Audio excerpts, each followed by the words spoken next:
Wichita, Kansas, 2005. A middle-aged man in a crisp shirt smiles politely as he helps his neighbor fix a fence. He's a church leader, a family man, a city employee. But behind that smile lies a horror spanning 3 decades.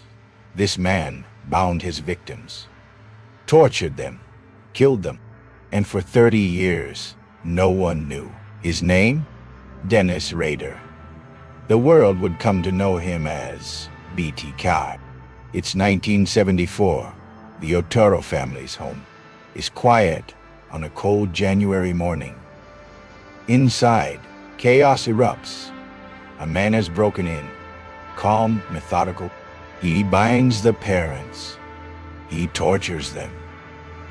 Then their children, when he leaves. 4 lives are gone. No forced entry, no clear motive. Police are baffled. The city is shaken, and the killer, he's already planning his next move. Months later, a letter arrives at a local newspaper. It's a confession, filled with gruesome details only the killer could know. He names himself BTK. Bind, torture, kill. He taunts police. He promises more victims. The handwriting is neat, almost formal. This isn't a mindless madman. This is someone who enjoys the game. Word spreads. Women check their locks twice before bed. Parents keep their children close. Wichita becomes a city under siege, not by an army, but by one man hiding in plain sight. BTK's attacks are sudden, silent, and brutal, and every time he kills, he disappears without a trace, like a ghost, wearing a neighbor's face. The killings continue into the late 1970s and early 80s. 7 to 8, 9 victims. Then, silence. For over a decade, BTK seems to vanish. Some believe he's dead. Some think he's in prison for another crime. But in reality, he's just living his life, raising a family, leading his church, smiling for photographs, while the darkness waits inside. It's 2004. The world has changed. Cell phones, the internet, security cameras everywhere. BTK should be a name buried in the past, but then a package arrives at a local TV station. Photographs of a crime scene from 1978, and a chilling note signed with 3 letters. BTK, he's back. Older, slower, but still hungry for attention. The game has begun again. Over the next year, BTK sends more packages, letters, and even a doll, bound and gagged to represent one of his victims. Each delivery is a message. You never caught me. He wants to talk, but on his own terms. Police play along, desperate to keep him engaged. Every word, every envelope, every fingerprint could be the one that finally unmasks him. And then he asks a question that will seal his fate. BTK writes to police, "If I send you a floppy disk, can it be traced back to me? Be honest." The answer is printed in the newspaper. It will be safe. It's a trap. Dennis Rader sends the disk. Investigators find a hidden file. It leads to a computer at a church. The username, Dennis. Police dig deeper.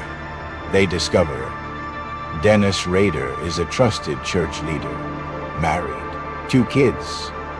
The image of the perfect citizen, but DNA from an old crime scene, matched with a sample taken from his daughter, proves it. BTK isn't a shadow anymore. He has a face, a name, and he's been hiding in plain sight for 30 years. February 25th, 2005, Rader is pulled over while driving near his home. The arrest is calm, almost polite, in the interrogation room. He talks openly, cold detail, proud. He describes each killing with no sign of remorse, as if he's reading from a diary. For Dennis Rader, BTK wasn't just a name. It was his life's work. In court, Dennis Rader stands before the judge. The room is silent. He begins to recount each murder, calmly, almost proudly. Every detail is methodical. How he chose his victims, how he stalked them, how he bound, tortured, and killed. There are no tears, no regret. It is the chilling performance of a man who believes he was always in control. The jury is frozen in disbelief. Neighbors, co-workers, and church members are stunned. The friendly man who led Sunday services, who waved hello on the street, is the same man who terrorized Wichita for decades. His family is shattered. His wife divorces him immediately. For them, BTK didn't just destroy lives, he destroyed trust. Because if Dennis Rader could be a monster, anyone could. The verdict: 10 consecutive life sentences. Rader will never leave prison, but even in chains, he seems content in his mind. BTK is immortal. He tells investigators that without his letters, without the media, he might never have been caught. It was his own ego that brought him down. Wichita will never forget. The victims' families still carry the weight of his crimes. For years after his arrest, residents double-checked their locks, flinched at the sound of footsteps at night. BTK wasn't just a killer.